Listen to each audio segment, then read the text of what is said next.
백악관은 모든 계산이 끝났다고 확신했습니다. 한국인 기술자 몇 명을 묶고 비자 장벽을 세우면 고집센 모방꾼은 결국 무릎 꿇을 것이라고 일본의 도요타가 승자의 몫을 챙길 준비를 마쳤을 때 그들의 시나리오는 완벽해 보였습니다. 그러나 그들은 몰랐습니다. 그 완벽한 계획이 불과 20일 만에 미국의 심장인 테슬라의 미래를 멈춰 세우고 유럽의 심장에 차세대 배터리 공장을 헌납하는 최악의 재앙이 될 줄은. 자신이 속한 국가의 파멸을 기록해야 했던 한 백악관 관료. 그의 마지막 보고서, 그 첫 장이 지금 펼쳐집니다. 2025년 9월 4일 워싱턴 DC의 공기는 유난히 무거웠습니다. 그날 아침 저는 백악관 국가경제위원회의 주간 보고 준비에 여념이 없었어요. 월스트리트의 미묘한 금리 변동과 중국의 그림자 금융 문제를 분석하며 커피를 막 한 모금 넘겼을 때였죠. 평소와 다름없는 화요일이었습니다. 하지만 상황실에서 걸려온 비상호출 전화 한 통이 그 평범한 일상을 산산조각 냈습니다. 대통령까지 참석하는 긴급회의라는 말에 저는 서둘러 서류를 챙겨 지하로 향할 수밖에 없었죠. 복도를 걸어가는 동안 수많은 최악의 시나리오가 머릿속을 스쳐 지나갔습니다. 중동에서 유조선이라도 피격된 건가? 아니면 대만 해협에 무슨 일이라도 생긴 걸까? 상황실의 거대한 스크린에는 조지아주의 위성지도가 떠 있었습니다. 그리고 그 한가운데 현대자동차의 전기차 공장이 붉은 원으로 표시되어 있더군요. 다행히 군사 문제는 아니었지만 저는 그 순간 직감했습니다. 이것이 어쩌면 군사 문제보다 더 복잡하고 골치 아픈 일이 될 수도 있겠다고요. 장군 출신의 국가안보보좌관 마크 밀럼이 만족스러운 표정으로 브리핑을 시작했습니다. 이민국 요원들이 새벽에 공장을 급습해 체류 신분이 불분명한 한국인 기술자 수십 명을 구금했다는 내용이었어요. 작전명은 아메리칸 프라이드. 참으로 거창하고 또 시대착오적인 이름이었습니다. 회의실의 분위기는 거의 축제에 가까웠어요. 강경파로 유명한 상원의원 출신의 백악관 비서실장은 옆자리에 앉은 상무장관의 어깨를 툭 치며 말했죠. 거봐, 내가 뭐랬나? 저 친구들은 채찍 맛을 봐야 정신을 차린다니깐. 상무장관은 이번 기회에 버릇을 단단히 고쳐놔야 한다며 맞장구를 쳤습니다. 그들은 서로의 등을 두드리며 이게 바로 힘을 통한 외교라며 웃음을 터뜨렸습니다. 마치 이미 전쟁에서 승리한 개선장군들 같았어요. 데이비드 봤나? 이게 바로 협상이라는 걸세. 우리가 먼저 강하게 치고 나가면 저들은 결국 숙이고 들어오게 되어 있어. 아마 지금쯤 서울에서는 우리에게 어떻게 사과할지 또 어떤 선물을 보내야 할지 논의하느라 회의가 한창일걸? 밀럼 장군이 저를 보며 말하더군요. 저는 아무 대답도 하지 못했습니다. 그저 고개를 끄덕일 뿐이었죠. 솔직히 말해볼까요? 저 역시 그 순간까지는 한국이라는 나라, 그리고 그들의 기업을 어느 정도 얕보고 있었던 게 사실입니다. 제 서재에는 한국의 경제 성장에 관한 수많은 보고서가 꽂혀 있었어요. 전후 폐허에서 반세기 만에 선진국 반열에 오른 그들의 저력은 분명 대단했죠. 특히 그들의 기업들, 현대차나 삼성 같은 곳들은 정말이지 무서운 속도로 성장했어요. 90년대만 해도 값싼 저가 제품을 만들던 회사들이 불과 20년 만에 세계 시장의 최정상에서 우리 기업들과 어깨를 나란히 하고 있었으니까요. 하지만 제게 그들은 언제나 빠른 추격자였습니다. 과거 일본이 그랬던 것처럼 미국이 수십 년에 걸쳐 만들어 놓은 기술과 시장의 규칙을 놀라울 정도로 빠르게 학습하고 더 효율적으로 개선해서 성공한 최고의 모방가, 저는 그들의 제조 능력과 속도는 세계 최고라고 인정했지만 실리콘밸리처럼 세상을 바꾸는 창조적 파괴를 하거나 독일처럼 수백 년간 쌓아온 기술의 깊이를 가졌다고는 믿지 않았습니다. 그들에게는 판을 뒤엎는 독창적인 아이디어나 위기 상황에서 누구도 생각지 못한 새로운 길을 만들어내는 전략적 유연성이 부족하다고 판단했죠. 그들은 언제나 정해진 길 위에서 가장 빨리 달리는 선수였지 스스로 새로운 길을 만들어내는 개척자는 아니라고 생각했던 겁니다. 그래서 저 역시 백악관의 이번 조치가 분명 과격하긴 해도 결국 현대차가 협상 테이블로 나올 수밖에 없는 유효한 압박 카드가 될 것이라 생각했습니다. 그들에게는 세계 최대 시장인 미국을 포기할 선택지가 없을 테니까요. 하지만 제 머릿속 데이터가, 제 이성이 계속해서 위험 신호를 보내고 있었습니다. 이건 너무 위험한 도박이었어요.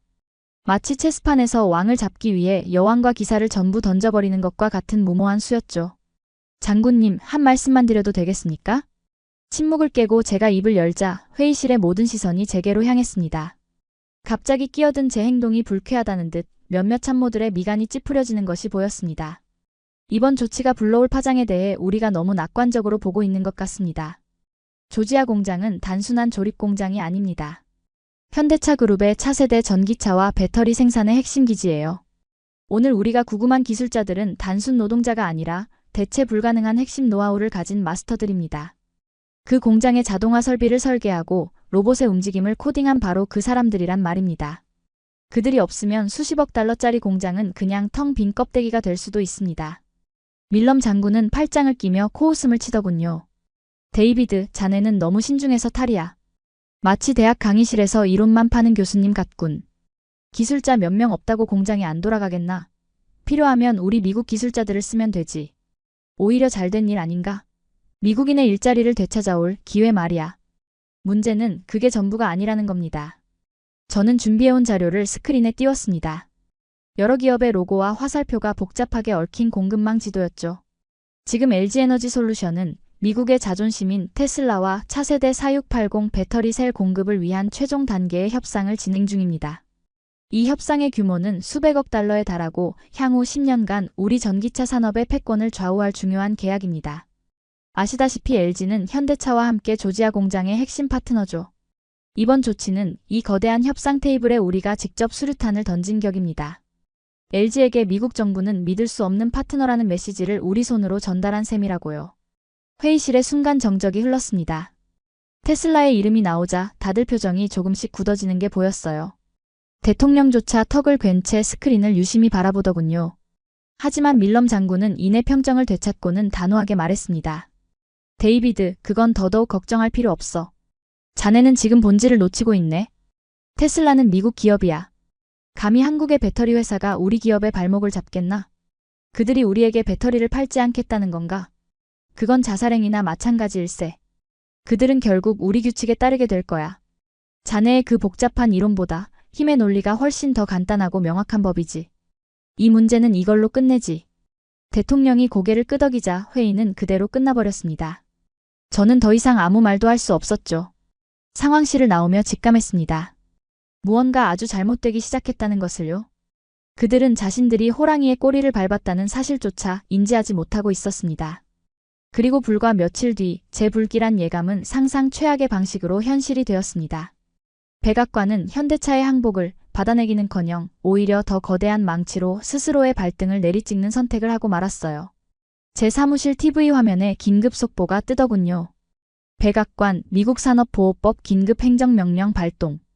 한국 등 특정 국가 대상 전문직 기술 비자 발급 비용 100배 인상. 저는 제 눈을 의심했습니다. 이건 전략이 아니었어요. 그냥 화풀이에 가까운 폭력이었죠.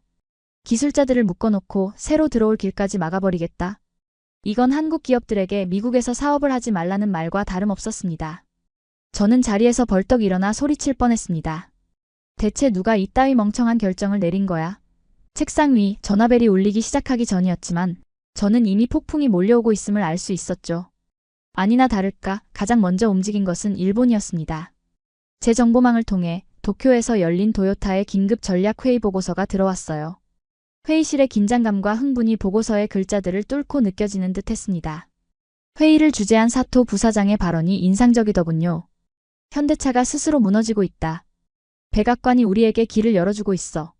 그들은 너무 빨리 성장했고 그 과정에서 미국의 심기를 건드리는 실수를 저질렀다. 지금이 바로 지난 10년간 빼앗겼던 미국 시장의 주도권을 되찾을 절호의 기회다. 즉시 신뢰할 수 있는 선택, 도요타 캠페인을 시작하고 파격적인 할인 공세를 준비하도록. 소비자들이 불안을 느낄 때 우리는 안정감을 주어야 한다. 참으로 교과서적인 움직임이었어요. 예측 가능하고 논리적이었죠. 다른 상황이었다면 분명 성공했을 겁니다. 하지만 그들 역시 낡은 지도책을 보고 있더군요. 그들은 상처 입은 경쟁자를 봤지만 저는 함정에 빠진 호랑이를 보고 있었습니다. 그리고 함정에 빠진 호랑이는 살아남기 위해 무슨 짓이든 하는 법이죠. 그리고 마침내 제가 가장 두려워했던 전화가 걸려왔습니다. 백악관과 핵심 산업계를 잇는 비상직통 라인이었어요. 수화기 너머에서는 테슬라의 공급망 담당 부사장 사라 코너의 격앙된 목소리가 터져나왔습니다. 데이비드, 대체 백악관은 무슨 생각으로 이따위 짓을 벌이는 겁니까? 사라, 진정하고. 진정하라고요? 지금 제정신으로 하는 말이에요? 방금 서울에서 연락 왔어요. LG가 공식적으로 우리와의 4680 배터리 개발 및 공급 협상을 무기한 보류한다고 통보했습니다. 이유가 뭔지 알아요? 예측 불가능하고 적대적인 연방정부의 정책 리스크 때문이랍니다. 적대적? 우리가 적이 된 거라고요? 사라의 목소리는 분노를 넘어 절규에 가까웠습니다. 제가 조언을 드렸지만 조언은 필요 없어요, 데이비드. 백악관이 우리 팀의 발에 총을 쏴대는 짓 좀 멈추게 해달란 말입니다. 이게 우리 생산 목표에 얼마나 차질을 주는지 알기나 해요? 이건 그냥 자동차 몇 대 문제가 아니에요. 우리 에너지 사업부 전체가 걸린 문제라고요. 차세대 메가팩 프로젝트는 어떻게 하고 사이버 트럭 생산은요? 전부 LG의 배터리에 맞춰서 설계됐는데 이제 와서 처음부터 다시 시작하란 말입니까? 전화는 일방적으로 끊겼습니다. 저는 한동안 멍하니 수화기를 들고 있었어요. 첫 번째 도미노가 쓰러진 겁니다. 그런데 그건 한국 기업이 아니었어요. 바로 우리의 챔피언 테슬라였습니다. 그날 저녁 저는 퇴근도 잊은 채 사무실에서 CNN을 보고 있었습니다. 애틀랜타에서 열린 조지아 주지사의 긴급 기자회견이었죠. 화면 속 주지사의 얼굴은 분노와 피로로 잔뜩 일그러져 있었습니다. 그는 연설 내내 원고를 보지 않고 카메라를 똑바로 응시하며 말했습니다. 마치 워싱턴에 있는 누군가에게 직접 이야기하는 것 같았어요. 저는 오늘 현대자동차와 그 파트너사 관계자들과 직접 통화했습니다. 그리고 분명히 말씀드리지만 이번 주 우리 연방정부가 취한 조치들은 수만 명의 우리 조지아 주민들의 일자리를 심각한 위험에 빠뜨렸습니다. 이것은 용납할 수 없는 무모한 월권행위입니다. 워싱턴의 정치인들은 자신들의 정치적 이득을 위해 우리 주민들의 밥그릇을 걷어차 버렸습니다. 한 기자가 소리쳐 질문하더군요. 주지사님, 그럼 앞으로 어떻게 대응하실 계획입니까? 주지사는 잠시 말을 고르더니 결심한 듯 단호하게 말했습니다. 워싱턴이 자신들이 만든 문제를 해결하길 기다리지 않겠습니다. 그들은 해결할 능력도 의지도 없어 보이니까요. 저는 오늘 밤 비행기에 오릅니다. 제가 직접 서울로 날아가 우리 조지아주는 그들과 함께한다는 메시지를 전달할 겁니다. 우리 정부가 그러지 않더라도 말입니다. 이것은 정치의 문제가 아니라 우리 주민들의 생존이 걸린 문제입니다. 저는 화면에서 눈을 뗄 수 없었습니다. 집안이 나뉜 것이죠. 한 주지사가 백악관의 외교 정책을 정면으로 반박하며 독자적인 외교를 위해 지구 반대편으로 날아가겠다는 겁니다. 이제 위기는 단순히 경제 문제를 넘어섰어요. 미국의 심장부에서부터 균열이 시작된 명백한 정치적 재앙이었습니다. 그리고 이 모든 혼돈의 중심에 아직 아무런 공식 입장도 내놓지 않고 침묵을 지키고 있는 단 하나의 기업 현대자동차가 있었습니다. 그들의 침묵이 폭풍 전야의 고요함처럼 느껴지는 것은 저뿐이었을까요? 저는 그 침묵 속에서 거대한 무언가가 움직이고 있음을 느낄 수 있었습니다. 조지아 주지사가 서울로 떠난 뒤 백악관은 이상한 고요함에 휩싸였습니다. 폭풍이 한 차례 휩쓸고 지나간 뒤에 그런 고요함이 아니었어요. 오히려 폭풍을 기다리는 숨막히는 정적에 가까웠죠. 강경파 참모들은 자신들의 승리를 의심하지 않았습니다. 그들은 조지아 주지사의 방안을 백기를 들기 전 마지막으로 체면을 차리려는 한국 측에 보내는 우리의 자비로운 전령쯤으로 여기는 듯했습니다. 매일 아침 열리는 국가안보회의 브리핑에서 밀럼 장군은 의례적으로 물었습니다. 서울에서 온 새로운 소식은 없나? 항복 문서에 서명할 준비는 다 되었다고 하던가? 그러면 비서실장은 능글맞은 웃음과 함께 대답했죠. 아직입니다, 장군님. 듣자 하니 내부적으로 의견이 갈려서 자기들끼리 싸우느라 정신이 없다고 합니다. 겁을 먹은 비둘기파와 자존심만 내세우는 매파가 뒤엉켜서 말입니다. 우리가 만든 완벽한 함정에 빠진 셈이죠. 그들은 자신들이 짠 각본 위에서 모든 것이 움직이고 있다고 굳게 믿고 있었습니다. 회의실의 다른 모든 사람들도 그 생각에 동의하는 듯 고개를 끄덕였어요. 하지만 저는 그럴 수 없었습니다. 그들의 낙관론이 저에게는 현실을 외면하는 위험한 주문처럼 들렸거든요. 제 사무실에 흐르는 공기는 전혀 달랐어요. 공식적으로 제게 들어오는 보고 채널은 잠잠했습니다. 국무부를 통해 들어오는 외교 전문에는 상황을 예의주시하고 있음, 신중한 검토가 필요함 같은 영혼 없는 문장들만 가득했죠. 마치 아무 일도 일어나지 않는 것 같았어요. 하지만 저는 알고 있었습니다. 가장 중요한 일들은 언제나 수면 아래에서 벌어진다는 것을요. 저는 공식 채널을 포기하고 저만의 정보망을 가동하기 시작했습니다. 국무부, 동아시아 태평양 담당 차관보로 있는 대학 동기 찰리, 월스트리트의 투자은행 JP모건에서 M&A를 담당하는 오랜 친구 마이클, 그리고 브뤼셀의 EU 집행위원회에 파견된 후배 수장까지. 저는 그들 모두에게 개인적인 메시지를 보냈습니다.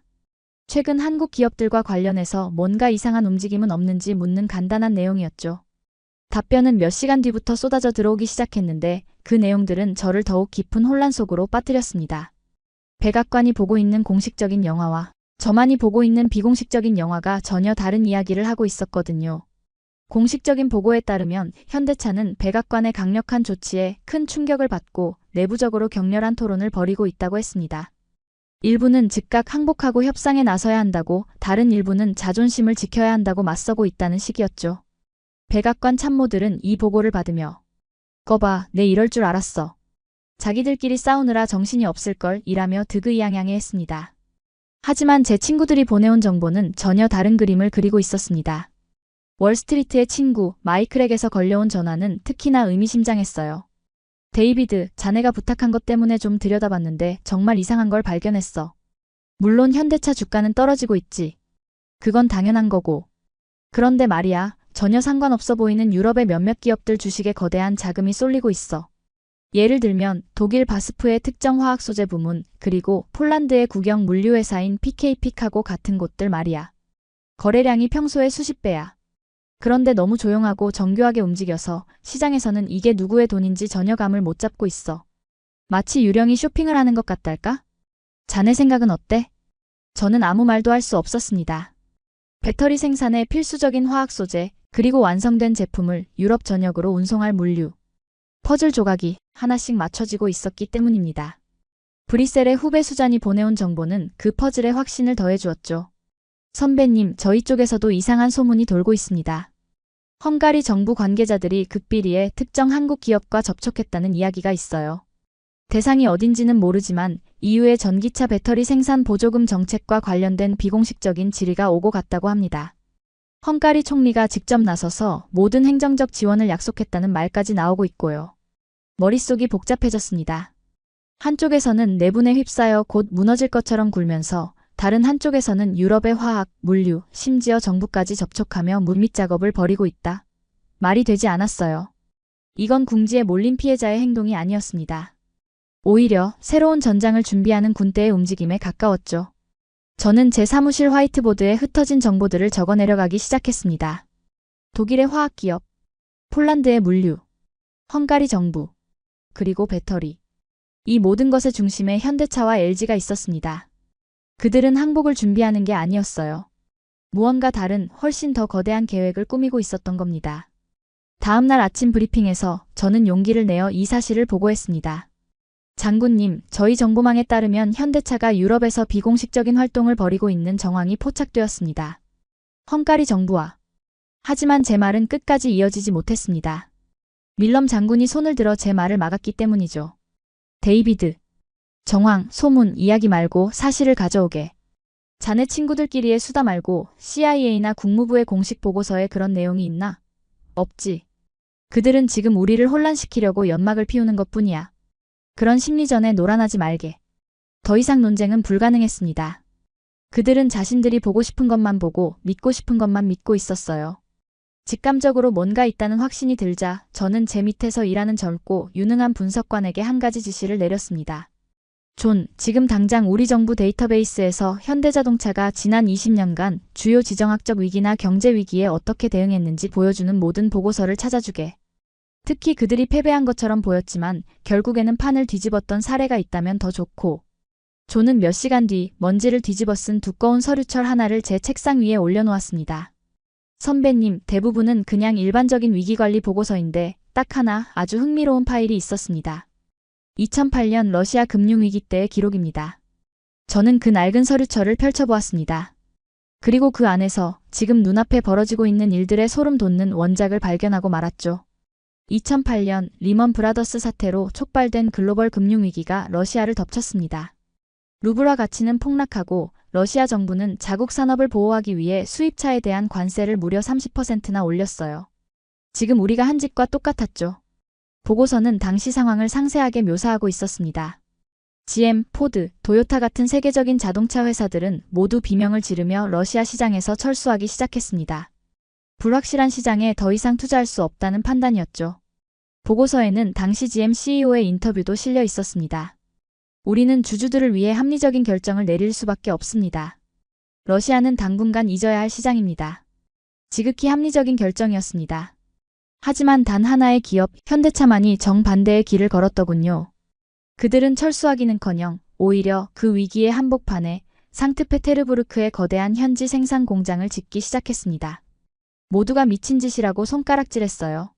러시아 경제가 언제 회복될지도 모르는데 그런 곳에 수억 달러를 쏟아붓는 건 자살행위나 다름없었으니까요. 보고서에는 현대차가 당시 내세웠던 마케팅 문구까지 기록되어 있었습니다. 가장 어려울 때 당신 곁을 지키는 진짜 친구. 그들은 단순히 자동차를 파는 것이 아니라 러시아 국민들의 자존심과 희망을 파고들었던 겁니다. 그리고 결과는 어땠을까요? 몇 년 뒤 러시아 경제가 조금씩 안정을 되찾기 시작했을 때 러시아 시장에는 경쟁자들이 아무도 남아있지 않았습니다. 오직 러시아 현지에서 생산하여 합리적인 가격에 판매하는 현대차만이 존재했죠. 그들은 순식간에 러시아 시장 점유율 1위를 차지해버렸고 한 번 빼앗은 왕좌를 지금까지도 놓치지 않고 있었습니다. 서류를 읽어내려가던 제 손이 차갑게 식어가는 것을 느꼈습니다. 이건 우연이 아니었어요. 명백한 플레이북이었습니다. 위기를 정복의 기회로 바꾸는 그들만의 성공 방정식. 그들은 불길을 피해 도망치는 게 아니라 오히려 그 불길을 이용해 더 날카로운 칼을 벼려내는 대장장이들이었던 겁니다. 그리고 지금 우리 백악관은 그들의 대장간의 역사상 가장 거대한 불길을 선물해준 셈이었죠. 저는 자리에서 벌떡 일어나 창밖을 바라봤습니다. 그들은 항복하지 않을 겁니다. 오히려 반격을 준비하고 있을 거예요. 제가 화이트보드에 적어놓은 유럽의 단서들과 방금 읽은 러시아의 플레이북이 하나로 합쳐지는 순간 저는 온몸에 소름이 돋았습니다. 그들이 무엇을 하려는지 어렴풋이 보이기 시작했기 때문입니다. 그들은 우리와의 싸움에서 이기려는 게 아니었습니다. 그들은 아예 이 체스판 자체를 떠나 새로운 판을 만들려 하고 있었던 겁니다. 다음 날 저는 이 가설을 증명할 마지막 퍼즐 조각을 찾아 나섰습니다. 저는 제 분석관 존에게 다시 한번 지시를 내렸죠. 존, 도요타에 신뢰할 수 있는 선택 캠페인에 대한 대중의 반응을 분석한 모든 자료를 가져와 주게. 특히 소셜미디어와 지역 언론의 반응을 중심으로. 몇 시간 뒤 존이 가져온 보고서는 저의 불길한 가설을 더욱 굳혀주었습니다. 도요타의 캠페인은 완전히 실패하고 있었어요. TV 광고가 나갈수록 신문 지면에 화려한 할인 광고가 실릴수록 도요타에 대한 대중의 반감은 오히려 커져만 갔습니다. 사람들은 도요타의 행동을 어려움에 처한 이웃의 물건을 헐값에 사들이려는 교활한 장사꾼의 행동으로 받아들이고 있었습니다. 반면 현대차에 대한 여론은 놀라울 정도로 우호적으로 변해가고 있었죠. 특히 조지아주의 지역 언론들은 연일 현대차를 옹호하는 기사를 쏟아냈습니다. 조지아의 진정한 친구, 현대를 지키자는 제목의 칼럼이 실리고 현대차 공장 직원들과 그 가족들이 벌이는 우리 일터 지키기 캠페인이 지역 뉴스의 헤드라인을 장식했습니다. 저는 이 모든 상황을 종합하여 마지막 보고서를 작성하기 시작했습니다. 가설, 대한민국 기업의 비대칭적 위기 대응 전략 분석. 저는 이 보고서를 들고 비서실장의 사무실 문을 두드렸습니다. 실장님, 긴급히 보고 드릴 것이 있습니다. 현대차는 항복할 생각이 없습니다. 그들은 유럽으로의 완전한 전략적 이동을 준비하고 있는 것 같습니다. 여기 그 증거들이 있습니다. 저는 제 보고서를 내밀었습니다. 하지만 비서실장은 제 보고서는 거들떠보지도 않고 자신의 책상 위에 놓인 다른 보고서를 가리켰습니다. 데이비드, 나도 방금 보고를 받았네. CIA에서 온 공식 보고서야. 현대차 그룹 내부 경론 끝에 미국 정부와의 전향적 협상안 마련 중. 이게 공식적인 정보일세. 자네의 그 가설은 이제 그만 넣어두게. 대통령께서도 이 상황이 아주 만족스럽게 진행되고 있다고 생각하시네. 괜히 찬물을 끼얹지 말란 말이야. 저는 아무 말도 할 수 없었습니다. 그들은 자신들의 귀를 막고 눈을 가리고 있었어요. 자신들이 듣고 싶은 이야기, 보고 싶은 현실만 선택적으로 받아들이고 있었죠. 저는 쫓겨나듯 비서실장의 사무실을 나와 제자리로 돌아왔습니다.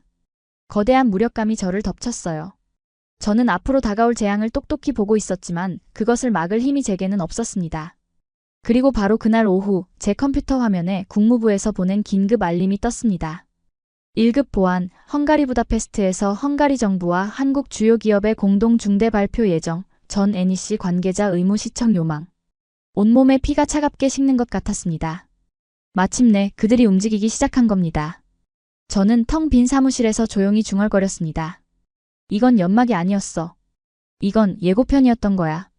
백악관의 참모들은 이 초청장을 자신들의 승리를 축하하는 파티의 초대장쯤으로 여기고 있겠죠. 하지만 저는 똑똑히 볼 수 있었습니다. 그것은 파티 초대장이 아니었어요. 우리의 오만함과 무지함에 대한 공식적인 사망 선고장이었습니다. 체스판의 모든 말이 움직였고 이제 그들이 우리 왕의 심장에 마지막 한 수를 둘 차례였습니다. 저는 그저 숨죽인 채 그들이 어디에 그 운명적인 한 수를 놓을지 지켜볼 수밖에 없었습니다. 그 운명의 날이 밝았을 때 백악관의 공기는 폭풍 전야처럼 고요하면서도 팽팽한 긴장감이 감돌았습니다. 국무부에서 보낸 부다페스트 생중계 의무시청 이메일은 모든 주요 참모들에게 전달되었고 우리는 약속된 시간에 맞춰 다시 상황실로 모여들었죠. 그들의 얼굴에는 지난 며칠간의 소동에 대한 피로감과 함께 마침내 이 모든 것을 끝낼 수 있다는 오만한 기대감이 뒤섞여 있었습니다. 그들은 이 기자회견이 한국 측의 공식적인 백기가 될 것이라 확신하고 있었어요. 컨퍼런스룸의 대형 스크린이 켜지기 전 밀럼 장군이 커피를 한 모금 마시며 말했습니다. 자, 이제 쇼가 시작되겠군. 내기에 걸어도 좋아. 아마 자기들 나라에 있는 공장 몇 개를 폐쇄하고 미국에 더 투자하겠다는 발표를 할 걸세. 우리에게 보내는 화해의 제스처지.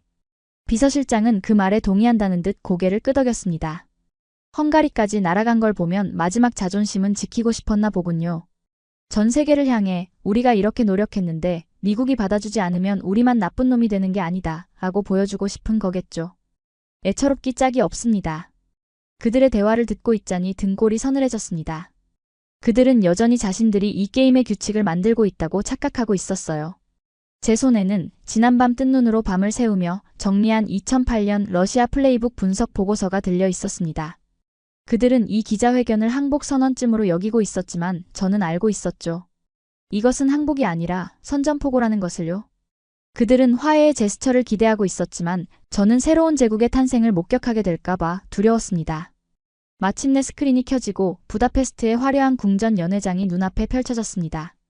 눈부신 샹들리에 아래로 헝가리, 유럽연합, 그리고 태극기가 나란히 걸려 있었고 그 밑으로 현대자동차와 LG에너지솔루션의 로고가 선명하게 빛나고 있었어요. 현장을 가득 메운 전 세계 기자들의 규모는 우리의 예상을 훨씬 뛰어넘는 수준이었습니다. 잠시 후 헝가리 총리가 현대차와 LG의 부회장과 함께 연단에 올랐습니다. 저도 모르게 마른 침을 삼켰습니다. 가장 먼저 마이크를 잡은 것은 헝가리 총리였습니다. 그의 얼굴에는 승리자의 미소가 가득했어요. 존경하는 내외 귀빈 여러분, 그리고 이 역사적인 순간을 지켜보고 계신 전 세계 시민 여러분. 오늘 이곳 부다페스트에서 헝가리의 미래, 나아가 유럽의 미래를 바꿀 위대한 여정의 시작을 선포하게 되어 매우 기쁩니다. 우리 헝가리는 오늘 세계 최고의 기술력을 가진 대한민국의 현대자동차 그리고 LG에너지솔루션과 함께 유럽 최대 규모의 차세대 전기차 배터리 생산 기지를 건설하는 전략적 파트너십을 체결했습니다. 장내에서 우레와 같은 박수가 터져나왔습니다. 하지만 백악관 컨퍼런스룸은 순간 정적에 휩싸였어요. 밀럼 장군의 얼굴에서 미소가 사라지기 시작했습니다. 비서실장은 믿을 수 없다는 표정으로 스크린을 응시했죠. 헝가리 총리는 말을 이어갔습니다. 그의 모든 단어는 마치 미리 계획된 것처럼 정확하게 워싱턴을 겨냥하고 있었습니다. 이번 파트너십은 단순한 공장 유치가 아닙니다. 이것은 불확실하고 불안정한 무역 환경 속에서 신뢰와 존중을 바탕으로 한국가와 기업이 어떻게 함께 미래를 열어갈 수 있는지 보여주는 위대한 증거입니다. 우리는 벽을 쌓는 대신 다리를 놓는 길을 선택했습니다. 우리는 압박이 아닌 협력을 선택했습니다. 우리 헝가리와 유럽연합은 우리의 새로운 친구들에게 최고의 기회와 흔들림 없는 지원을 약속할 것입니다. 유럽의 심장, 이곳 헝가리에서 우리는 함께 녹색 미래를 향한 엔진을 가동시킬 것입니다. 불확실하고 불안정한 무역 환경. 벽을 쌓는 대신 다리를 놓는 길. 압박이 아닌 협력. 모든 단어가 날카로운 비수가 되어 날아와 박히는 듯 했습니다. 다음으로 연단에 선 것은 LG에너지솔루션의 부회장이었습니다. 그는 안경을 고쳐 쓰고 차분하지만 단호한 목소리로 입을 열었습니다. 그의 연설은 기술적인 내용이었지만 그 안에 담긴 메시지는 지극히 정치적이었습니다. 안녕하십니까? LG에너지솔루션입니다. 저희는 이곳 헝가리에 들어설 새로운 기가팩토리가 단순한 생산기지를 넘어 전 세계 배터리 기술의 표준을 이끌어갈 혁신의 심장이 될 것이라 확신합니다. 이곳에서 생산될 저희의 차세대 배터리는 에너지 밀도를 극대화하고 충전 시간을 획기적으로 단축하여 전기차 시장의 새로운 장을 열게 될 것입니다. 이것은 단순한 성능 개선이 아니라 인류의 이동 방식을 바꾸는 패러다임의 전환이 될 것입니다. 그는 잠시 말을 멈추고 정면의 카메라를 똑바로 응시했습니다. 그 시선이 마치 스크린을 뚫고 우리를, 특히 테슬라의 누군가를 향하는 것 같았어요. 그리고 이 혁신의 과실은 저희와 함께 미래를 약속한 신뢰할 수 있는 파트너들과 최우선적으로 나누게 될 것입니다. 저희는 안정적이고 예측 가능한 환경 속에서 상호 존중의 원칙을 지키는 파트너들과 함께 성장해 나갈 것입니다. 저희의 기술은 그 기술의 가치를 알아보고 함께 키워나갈 준비가 된 곳에서 꽃피워야 한다고 믿습니다. 안타깝게도 최근 저희의 가장 중요한 파트너 중 하나가 될 수 있었던 곳에서는 그러한 환경을 보장받을 수 없다는 사실을 확인해야만 했습니다. 신뢰할 수 있는 파트너, 안정적이고 예측 가능한 환경. 모든 단어가 날카로운 칼날이 되어 백악관의 심장부를 파고들었습니다. 밀럼 장군은 이제 굳은 표정으로 스크린을 노려보고 있었죠. 하지만 진짜 재앙은 아직 시작되지도 않았습니다. 마지막으로 현대자동차의 부회장이 연단에 섰습니다. 그는 다른 두 사람처럼 요란한 발표를 하지 않았어요. 오히려 슬픔과 비장함마저 느껴지는 차분한 목소리로 연설을 시작했습니다. 먼저 이 자리를 빌려 미국 조지아주의 주민 여러분과 주 정부 관계자들께 깊은 감사의 말씀을 전하고 싶습니다. 지난 수년간 저희에게 보여주신 환대와 지지는 결코 잊지 못할 겁니다. 저희는 그곳에서 단순히 자동차를 만든 것이 아니라 한국과 미국의 노동자들이 어깨를 나란히 하고 땀 흘리며 함께 미래를 꿈꾸었습니다. 저희의 약속은 진심이었습니다. 그 꿈을 지키지 못하게 된 것에 대해 조지아의 모든 분들께 진심으로 사과의 말씀을 드립니다. 이것은 정말이지 영리한 한 수였습니다. 그는 연방정부가 아닌 조지아 주민들에게 먼저 사과와 감사를 표함으로써 이번 결정의 모든 책임이 백악관에 있음을 명확히 한 것이죠. 그는 잠시 고개를 숙였다가 다시 들었습니다. 그의 눈빛은 이제 슬픔이 아닌 강철 같은 단호함으로 빛나고 있었어요. 기업에게 있어 특히 수십 년의 미래를 내다봐야 하는 대규모 투자는 신뢰와 예측 가능성이라는 땅 위에 지어야만 하는 집과 같습니다. 땅이 흔들리면 아무리 튼튼한 집도 무너질 수밖에 없기 때문입니다. 하지만 안타깝게도 최근 미국 연방정부가 보여준 일련의 조치들은 저희가 미래를 건설하기로 약속했던 그 땅을 복구 불가능할 정도로 흔들어 버렸습니다. 동반자의 기술자들을 잠재적 범죄자 취급하고 수십 년간 이어져 온 약속을 하루아침에 종이 조각으로 만드는 곳에서 저희는 더 이상 미래를 꿈꿀 수 없다고 판단했습니다. 그의 목소리는 조용했지만 컨퍼런스룸의 모든 사람들은 숨을 죽였습니다. 이에 저희 현대자동차는 고심 끝에 다음과 같은 결정을 내렸음을 알려드립니다. 그는 한 단어 한 단어 힘주어 말했습니다. 첫째, LG에너지솔루션과 함께 조지아주에 건설 예정이었던 차세대 배터리 합작 공장 프로젝트를 전면 중단하고 모든 투자 계획을 이곳 헝가리로 이전하겠습니다. 둘째, 이는 미국 시장 철수를 의미하는 것이 아닙니다. 저희는 미국 소비자들을 깊이 존중합니다. 따라서 앞으로 미국 시장에 공급되는 차량은 현재 가동 중인 미국 내 현지 공장의 생산 능력 안에서만 안정적으로 공급될 것입니다. 셋째, 저희의 모든 미래 성장 전략과 추가적인 해외 투자는 이제부터 유럽 시장을 중심으로 재편될 것입니다. 모든 것이 끝났습니다. 저는 온몸에서 힘이 빠져나가는 것을 느꼈어요. 미국 내 현지 공장 생산 능력 안에서만 공급한다. 이 말의 진짜 의미를 저 자리에 있는 대부분의 사람들은 아직 이해하지 못하고 있었을 겁니다. 그것은 단순히 물량이 줄어든다는 뜻이 아니었어요. 현대차가 미국 시장의 성장에 스스로 제한을 걸어버린 겁니다. 너희에게는 딱 이만큼만 팔아줄게. 우리는 이제 너희 시장의 성장에 더 이상 관심 없어. 이것은 한 나라의 경제에 가할 수 있는 가장 세련되면서도 가장 치명적인 모욕이었습니다. 밀럼 장군의 얼굴은 이제 하얗게 질려 있었습니다. 그 오만하던 표정은 온데간데 없고 믿을 수 없는 현실 앞에서 망연자실한 표정만 남아있었죠. 비서실장은 마른 입술만 깨물고 있었어요. 바로 그때 제 머릿속에서 무언가 쨍하고 깨지는 소리가 들렸습니다. 제가 그토록 확신했던 데이터로 뒷받침되었던 저의 편견. 한국은 최고의 모방가이지만 결코 창조자는 될 수 없다는 그 믿음 말입니다. 빠른 추격자. 아니었습니다. 그들은 추격자가 아니었어요. 그들은 우리가 만든 게임의 규칙을 더 빨리 익혀 따라온 것이 아니었습니다. 그들은 조용히 기다리고 있었던 겁니다. 우리가 스스로의 오만함에 취해 게임판을 엎어버리는 그 순간을요. 그리고 우리가 허둥대는 사이 그들은 아무렇지도 않게 옆 동네로 건너가 새로운 파트너와 함께 완전히 새로운 게임판을 펼쳐 보인 겁니다. 그리고 그 새로운 게임의 규칙은 바로 자기들이 직접 만들고 있었어요. 그들은 추격자가 아니었습니다. 바로 설계자였던 겁니다.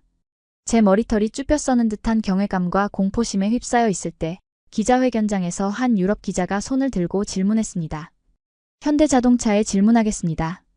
그처럼 거대한 투자 계획을 갑자기 다른 대륙으로 옮기는 것은 기술적으로나 인력 수급 면에서 엄청난 도전일 텐데 어떻게 해결하실 계획입니까? 모두가 궁금해하는 질문이었죠. 현대차 부회장은 기다렸다는 듯이 부드럽게 미소 지었습니다. 아주 좋은 질문입니다. 저희가 어떻게 할 것인지에 대해서는 긴 설명보다 짧은 영상 하나를 보여드리는 것이 더 나을 것 같습니다. 그가 손짓하자 부다페스트와 백악관의 스크린이 동시에 바뀌었습니다. 그리고 그 화면에 펼쳐진 광경에 저는 의자 등받이에 몸을 기댈 수밖에 없었습니다. 화면에 나타난 곳은 거대한 공장 내부였지만 그곳에는 사람이 거의 보이지 않았습니다. 수백, 수천 대의 로봇팔이 정교한 춤을 추듯 자동차의 뼈대를 조립하고 있었고 바닥에서는 수많은 무인 운반차들이 부품을 실어 나르며 고요한 발레를 펼치고 있었어요. 모든 공정은 인공지능이 통제하는 중앙관제 시스템에 따라 한치의 오차도 없이 진행되고 있었습니다. 간간히 보이는 사람들은 모두 흰 가운을 입고 태블릿 PC를 든 채 이 거대한 로봇 오케스트라를 지휘하는 지휘자처럼 보였어요. 그것은 최후의 그리고 가장 잔인한 체크메이트였습니다. 우리가 그들의 인간 기술자 몇 명을 인질로 잡고 승리를 확신하는 동안 그들은 이미 인간의 한계를 넘어선 완전한 자동화 생산 시스템 스마트 팩토리를 완성해 두었던 겁니다. 우리는 그들의 손발을 묶었다고 생각했지만 그들에게는 이미 수천 개의 강철 손발이 있었던 거죠. 우리가 그들의 선수 몇 명을 벤치에 앉혔다고 생각했지만 그들은 이미 선수가 필요 없는 새로운 경기 방식을 개발해낸 뒤였습니다. 영상이 끝나고 부다페스트 현장에서는 경탄의 박수가 터져나왔습니다. 하지만 백악관 컨퍼런스룸에는 죽음과도 같은 침묵만이 흘렀습니다. 저는 제 책상 위에 놓인 한국 기업의 성장 한계와 리스크 분석이라는 제목이 붙은 제 낡은 보고서를 바라보았습니다. 그 보고서는 이제 종이 쓰레기나 다름없었죠. 오늘 저는 한 기업의 놀라운 반격을 본 것이 아니었습니다. 제가 믿어왔던 세상의 규칙이 낡은 시대의 유물이 되어버리는 순간을 목격한 겁니다. 부다페스트의 기자회견장 화면이 꺼지자 백악관 컨퍼런스룸에는 잠시 동안 아무 소리도 들리지 않았습니다. 방금 전까지 스피커를 통해 흘러나오던 우레와 같은 박수 소리가 마치 환청처럼 귓가에 맴도는 듯했죠. 그 침묵은 패배를 인정하는 고요함이 아니었습니다. 믿을 수 없는 현실 앞에서 뇌가 작동을 멈춰버린 것에 가까운 텅 빈 침묵이었어요. 그 어떤 패배보다 더 깊고 더 완전한 패배감을 안겨주는 그런 종류의 침묵이었습니다. 가장 먼저 정적을 깬 것은 밀럼 장군이었습니다. 그는 벌떡 일어나 테이블을 주먹으로 내리쳤습니다. 둔탁한 소리가 회의실 전체를 울렸지만 그 소리마저 공허하게 느껴졌습니다. 이건 배신이야. 명백한 배신 행위라고. 우리가 베푼 은혜를, 우리가 제공한 안보우산 아래서 성장한 나라가 감히 이런 식으로 갚아? 당장 국무부의 지시에서 한국 대사를 초치하고 가능한 모든 제재안을 검토하도록 해. 반도체든 뭐든 좋아. 우리가 아직 쓸 수 있는 카드는 많아. 비서실장도 창백해진 얼굴로 전화를 붙들고 소리치기 시작했습니다. 그의 목소리는 다급함을 넘어 거의 비명에 가까웠어요. 월스트리트 상황은? 당장 재무장관 연결해. 방송국들에도 연락해서 이번 사태는 전적으로 한국 측의 일방적인 신뢰 파기 때문이라고 논평을 내보내도록 조치해. 이건 그들의 탐욕이 부른 외교적 참사라고 그렇게 프레임을 짜. 그들은 애써 분노하며 소리치며 이 거대한 재앙의 책임을 외부로 돌리려 발버둥치고 있었습니다. 하지만 그들의 목소리는 공허하게 들릴 뿐이었어요. 이미 엎질러진 물이었으니까요. 방 안은 순식간에 아수라장이 되었습니다. 보좌관들이 굳은 표정으로 긴급 보고서를 들고 뛰어들어왔고 여기저기서 전화벨이 울려댔습니다. 마치 가라앉는 배의 선실처럼 모든 것이 통제 불능 상태로 빠져들고 있었죠. 첫 번째 보고는 월스트리트에서 왔습니다. 한쪽 벽면의 스크린에 CNBC 방송 화면이 떴습니다. 화면 하단에는 TSLA라는 글자 옆에 붉은색으로 마이너스 22.5%라는 숫자가 선명하게 찍혀 있었어요. 하루 만에 시가총액 수백억 달러가 증발해버린 겁니다. 방송에 출연한 저명한 경제 분석가가 심각한 표정으로 말하고 있더군요. 이것은 단순히 배터리 공급 계약 하나가 무산된 것의 문제가 아닙니다. 시장은 지금 미국 정부의 산업정책 자체에 대한 신뢰를 거두어들이고 있는 겁니다. 자국 최고의 기업을 지켜주기는커녕 오히려 그 미래를 위협에 빠뜨리는 정부를 과연 누가 신뢰할 수 있겠습니까? 오늘 월스트리트는 워싱턴에게 묻고 있습니다. 당신들은 과연 우리 편이 맞는가? 라고 말입니다. 두 번째 보고는 정치권의 반응이었습니다. 다른 스크린에는 조지아 주지사가 주의회에서 긴급 연설을 하는 모습이 나오고 있었죠. 그의 연설은 이제 단순한 비난을 넘어 정치적인 선전포고에 가까웠습니다. 오늘 우리 조지아주는 워싱턴의 오만한 정책 결정자들에 의해 미래를 도둑맞았습니다. 저는 이 사태에 책임이 있는 모든 연방정부 관계자들의 즉각적인 사퇴를 요구합니다. 그리고 의회에 공식적으로 요청합니다. 이번 참사를 불러온 백악관의 월권 행위에 대한 즉각적인 청문회를 개최해 주십시오. 세 번째 보고는 국제사회의 반응이었습니다. 한 보좌관이 거의 울상이 된 목소리로 외교 전문을 읽어내려갔습니다. 독일 총리가 방금 전 헝가리와 한국의 용기 있는 결정을 환영한다며 이는 유럽이 외부의 압력에 굴하지 않고 기술적 주권을 확보하는 중요한 이정표가 될 것이라는 공식 성명을 발표했습니다. 추가로 프랑스 대통령 역시 유럽의 산업 부활을 위한 위대한 발걸음이라며 지지를 표명했습니다. 모든 화살이, 모든 비난이 바로 이곳 백악관을 향하고 있었습니다. 강경파 참모들의 얼굴에서는 이제 분노가 아닌 공포가 읽히기 시작했어요. 자신들의 정치 인생이 어쩌면 그 이상이 끝장날 수도 있다는 공포였죠. 비서실장과 밀럼 장군은 서로를 탓하는 듯한 눈빛을 교환하기 시작했습니다. 그때까지 굳게 입을 다물고 있던 대통령이 마침내 차갑고 낮은 목소리로 입을 열었습니다. 다들 조용히 해.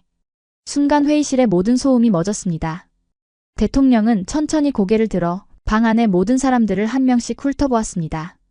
그리고 그의 시선이 마침내 제게 닿았을 때 저는 온몸에 소름이 돋는 것을 느꼈습니다. 그의 눈에는 분노도 실망도 아니었어요. 오직 이 사태를 수습해야 한다는 차가운 이성만이 남아 있었습니다. 데이비드 젠슨. 네, 대통령님. 지금부터 자네에게 전권을 주겠네. 이 모든 일이 어떻게 시작됐고 왜 우리가 이 지경까지 오게 됐는지 단 하나의 거짓이나 변명 없이 완벽하게 정리해서 보고하도록 관련 부처의 모든 자료에 접근할 권한을 주겠네. 시간은 3시간 주지.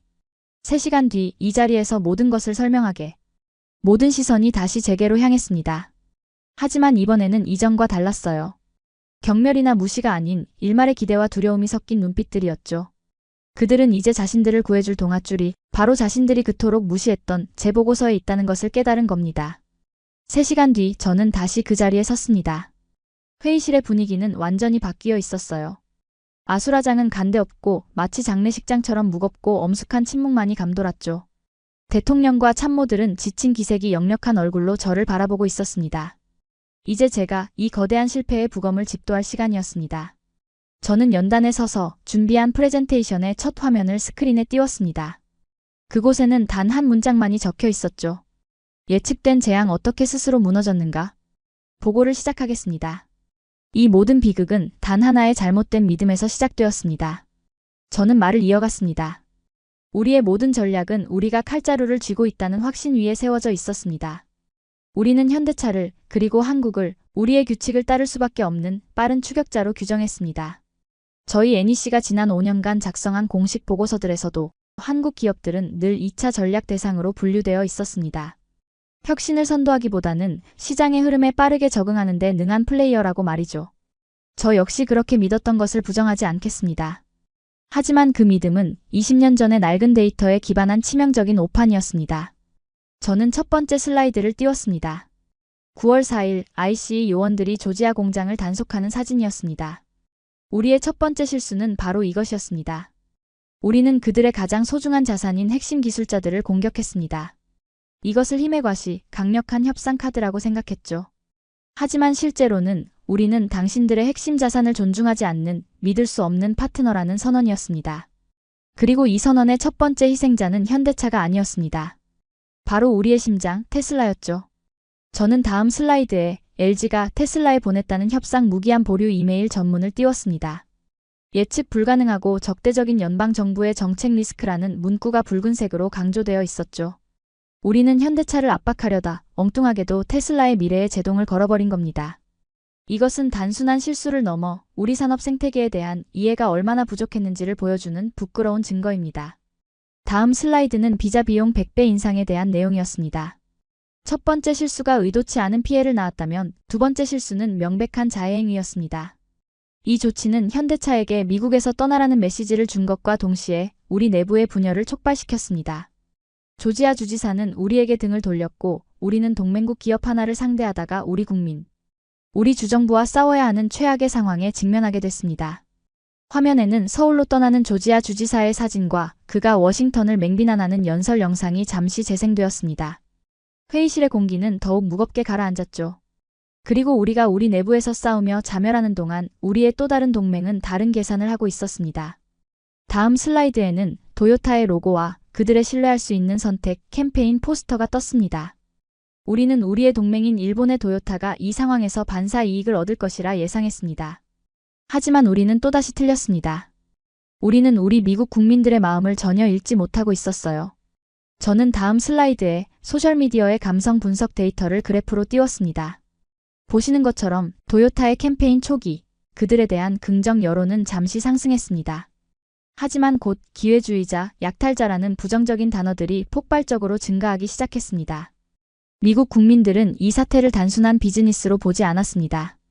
그들은 부당한 권력에 의해 공격받는 언더독의 편에 섰습니다. 아이러니하게도 그 언더독이 바로 현대차였죠. 우리는 도요타를 도와주려다 오히려 현대차를 동정의 대상, 나아가 영웅으로 만들어주는 최악의 실수를 저질렀습니다. 이제 마지막 장이었습니다. 저는 부다페스트 기자회견의 한 장면을 화면에 띄웠습니다. 헝가리 총리와 현대, LG의 임원들이 나란히 서서 박수를 치는 모습이었죠.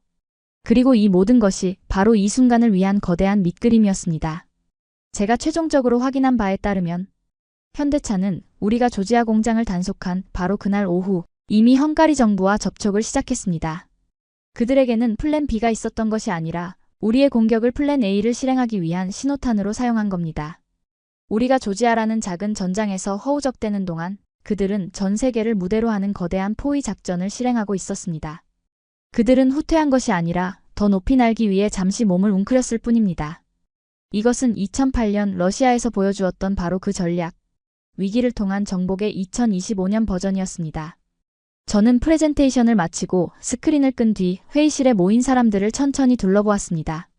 그리고 대통령과 밀럼 장군의 눈을 똑바로 바라보며 제 보고의 마지막 말을 꺼냈습니다.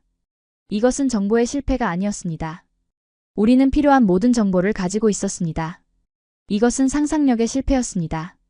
우리는 우리가 추격자라고 무시했던 기업이 더 이상 우리를 따라올 필요가 없는 개척자가 될 수 있다는 것을 상상하지 못했습니다. 우리는 그들을 벌 주려 했지만 결국 우리 자신을 벌하는 결과를 낳았습니다. 저는 잠시 숨을 골랐습니다. 그리고 제 목소리로 이 재앙의 최종 결론을 선고했습니다. 우리의 오만함에 대한 최종 청구서가 이제 막 도착했습니다. 보고가 끝났습니다. 저는 연단에서 내려와 제자리로 돌아왔습니다. 그 누구도 단 한마디도 하지 않았습니다. 회의실을 지배하는 무거운 침묵. 그것이 바로 오만했던 제국이 맞이한 패배의 소리였습니다. 밀럼 장군과 비서실장의 얼굴은 분노와 굴욕감으로 하얗게 질려 있었고 대통령은 그저 텅 빈 스크린만을 응시하고 있었죠. 그 순간 저는 깨달았습니다. 진정한 사이다는 요란한 복수가 아니라 이처럼 차갑고 무거운 진실이 모든 것을 압도하는 순간에 찾아온다는 것을요. 제가 보고를 마치고 연단에서 내려왔을 때 백악관 상황실을 지배하던 무거운 침묵은 한동안 계속되었습니다. 그 누구도 감히 먼저 입을 열지 못했어요. 마치 시간이 멈춰버린 것 같았죠. 강경파 참모들은 자신들의 정치 인생이 어쩌면 그 이상이 끝장났다는 것을 직감한 듯 핏기 가신 얼굴로 허공만 응시하고 있었습니다. 그들의 오만함이 남긴 잿더미 속에서 우리는 모두 말없이 서 있었던 겁니다. 침묵을 깬 것은 대통령이었습니다. 그는 천천히 자리에서 일어나 저를 지나쳐 밀럼 장군과 비서실장 앞에 섰습니다. 그의 목소리는 분노를 넘어 차갑게 얼어붙어 있었습니다. 모든 감정이 사라지고 오직 이 재앙을 수습해야 한다는 냉정한 결단만이 남아있는 듯했죠. 마크. 밀럼 장군은 마치 처음 자기 이름을 들어보는 사람처럼 한참 뒤에야 고개를 들었습니다. 그의 눈은 초점을 잃고 텅 비어 있었습니다. 네, 대통령님.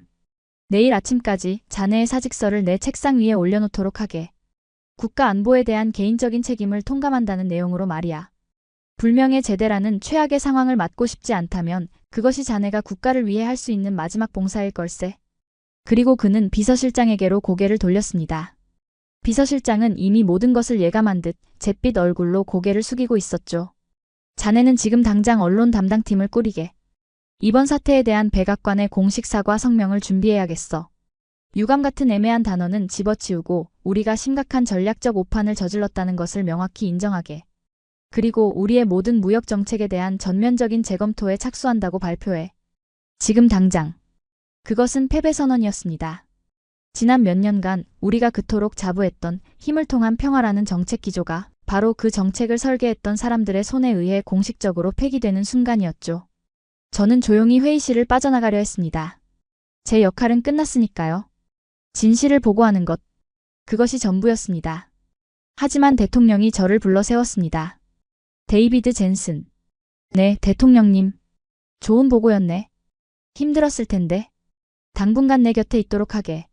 앞으로 자네의 눈과 귀가 필요할 것 같군.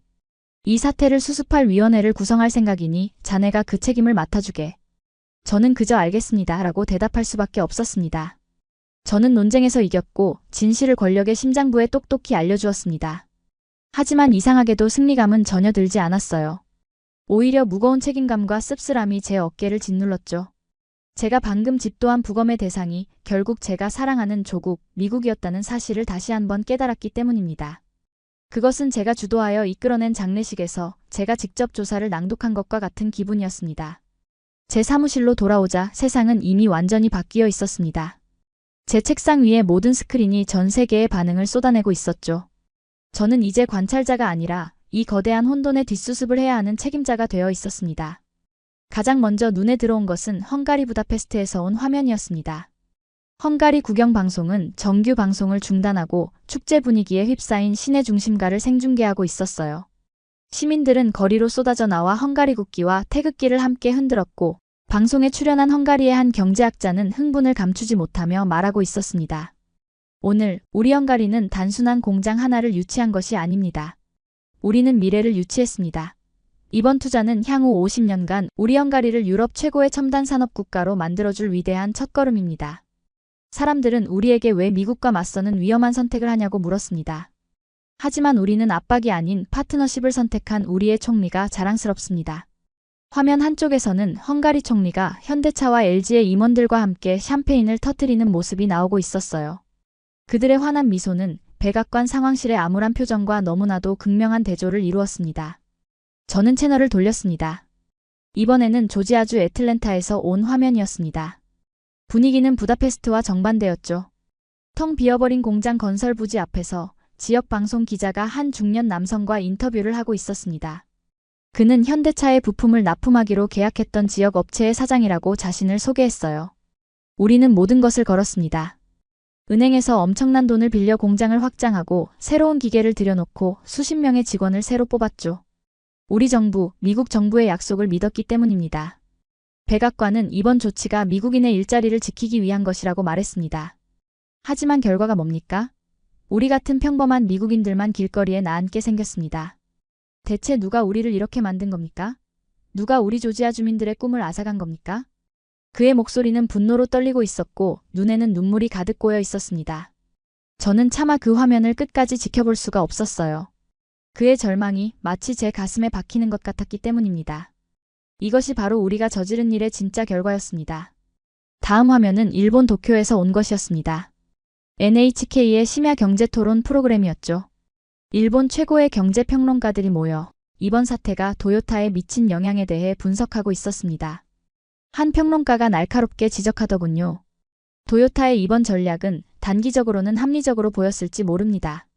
하지만 그들은 치명적인 실수를 저질렀습니다. 그들은 정치를 읽었지만 사람의 마음을 읽지 못했습니다. 그들은 미국이라는 나라가 가진 특유의 언더독 스토리에 대한 애정을 과소평가했습니다. 미국인들은 부당한 권력에 맞서는 도전자에게 열광하는 경향이 있죠. 이번 사태에서 백악관은 부당한 권력이었고 현대차는 도전자가 되었습니다. 도요타는 안타깝게도 그 도전자를 공격하는 기회주의자의 역할을 맡아버린 겁니다. 그들이 잃은 것은 단기적인 판매량이 아니라 수십 년간 쌓아온 신뢰라는 브랜드의 핵심 자산일지도 모릅니다. 그리고 마지막으로 저는 테슬라의 소식을 확인했습니다. 그들의 CEO가 직접 나와 긴급 기자회견을 하고 있었어요. 그의 얼굴에는 특유의 자신감 대신 깊은 실망과 분노가 서려 있었습니다. 매우 유감스럽게도 저희의 핵심 부품 공급망에 예측하지 못했던 그리고 솔직히 말해 피할 수 있었던 차질이 발생했습니다. 이로 인해 저희가 야심차게 준비했던 차세대 자동차 모델의 출시 일정은 상당 기간 지연될 수밖에 없게 되었습니다. 저희는 이 문제를 해결하기 위해 모든 옵션을 검토하고 있으며 그 옵션에는 유럽과 아시아에서의 자체 생산 설비 확충도 포함되어 있습니다. 우리는 더 이상 특정 국가의 예측 불가능한 정치적 결정에 우리 회사의 미래를 맡길 수 없습니다. 그것은 마지막 확인 사살이었습니다. 백악관의 정책이 결국 미국의 대표 혁신 기업마저 미국 밖으로 눈을 돌리게 만든 겁니다. 우리는 스스로의 챔피언을 스스로 국외로 내쫓아버린 셈이었죠. 며칠이 지났습니다. 밀럼 장군과 비서실장은 조용히 백악관을 떠났고 그 자리는 훨씬 더 실용적이고 온건한 인물들로 채워졌습니다. 백악관의 분위기는 이전의 오만함을 벗고 마치 큰 수술을 마친 환자처럼 조심스럽고 차분해졌죠. 저는 새로 구성된 무역정책 재검토위원회의 책임자가 되어 밤낮 없이 이번 사태가 남긴 상처들을 수습하고 있었습니다. 어느 날 오후 저는 대통령의 집무실로 호출되었습니다. 이전처럼 많은 참모들이 배석한 회의가 아니었어요. 대통령과 새로운 비서실장 그리고 저 단 3사람뿐이었습니다. 대통령은 창밖을 바라보며 제게 물었습니다. 데이비드, 솔직하게 말해주게. 우리가 어디서부터 잘못한 건가? 그리고 이걸 바로잡을 수 있기는 한 건가? 저는 잠시 숨을 골랐습니다. 이것은 시험이 아니었어요. 진심으로 답을 구하는 질문이었습니다. 대통령님, 어떤 것들은 바로잡을 수 없습니다. 깨진 신뢰는 다시 붙이는데 한 세대가 걸릴 수도 있으니까요. 우리는 헝가리로 떠난 공장을 되찾아올 수 없습니다. 그 공장은 이미 우리 것이 아니니까요. 하지만 우리가 할 수 있는 것이 딱 하나 있습니다. 바로 이번 실패로부터 배우는 것입니다. 배운다라, 뭘 배워야 하지? 우리가 더 강하게 나갔어야 했다는 것인가? 대통령의 질문에 저는 단호하게 고개를 저었습니다. 아닙니다, 대통령님. 정반대입니다. 우리는 우리가 세상을 보는 방식을 바꿔야 한다는 것을 배워야 합니다. 우리는 아직도 우리가 세상의 중심이고 우리의 파트너들을 언제든 대체 가능한 부품처럼 여겼습니다. 필요하면 힘으로 누르면 된다고 생각했죠. 하지만 세상은 변했습니다. 이제 그들은 우리 없이도 살아남을 수 있고 심지어 더 잘 살 수도 있다는 것을 이번에 증명해 보였습니다. 우리는 더 이상 파트너들을 부하로 대해서는 안 됩니다. 그들을 진정한 동반자로 존중해야만 합니다. 그것이 우리가 이번 참사에서 얻어야 할 유일하고도 가장 비싼 교훈이라고 생각합니다. 대통령은 한동안 아무 말 없이 창밖만 바라보았습니다. 그의 침묵이 어떤 의미였는지 저는 지금도 알 수 없습니다. 회의가 끝나고 제 사무실로 돌아왔을 때 창밖에는 워싱턴 DC의 아름다운 노을이 지고 있었습니다. 저는 워싱턴 기념탑 너머로 물들어가는 하늘을 보며 지난 20일간의 일을 처음부터 끝까지 되짚어 보았습니다. 그리고 마침내 제가 가졌던 편견의 실체를, 그 오만한 착각의 뿌리를 마주할 수 있었죠. 저는 그들을 빠른 추격자라고 생각했습니다. 하지만 그들은 추격자가 아니었어요. 그들은 단 한 번도 우리를 추격한 적이 없었던 겁니다. 그들은 그저 자신들의 길을 자신들의 속도로 묵묵히 걸어가고 있었을 뿐입니다. 우리는 우리가 저 멀리 앞서가고 있다고 착각했지만 사실 우리는 서로 다른 트랙을 달리고 있었던 거죠. 혁신의 상징인 미국이 다른 나라의 혁신을 알아보지 못하고 구시대의 잣대로 재단하려 했던 아이러니. 힘으로 모든 것을 해결할 수 있다고 믿었던 나라가 힘이 아닌 신뢰와 전략에 의해 무너져 내린 현실. 이 모든 것이 제 머릿속을 스쳐 지나갔습니다. 오늘 미국은 공장 하나를 잃은 것이 아니었습니다. 테슬라의 미래 성장 동력 일부를 잃은 것도 아니었죠. 우리가 정말로 잃어버린 것은 우리가 세상의 규칙을 만든다는 오만한 착각 그 자체였습니다. 21세기의 진정한 힘은 상대를 윽박지르는 완력에서 나오는 것이 아니라 상대와 함께 미래를 만들어 나가는 협력과 신뢰에서 나온다는 평범한 진리를 우리는 너무나도 값비싼 대가를 치르고서야 깨닫게 된 것입니다. 세상은 이미 변해 있었고 안타깝게도 우리는 그 사실을 가장 늦게 알아차린 플레이어였습니다.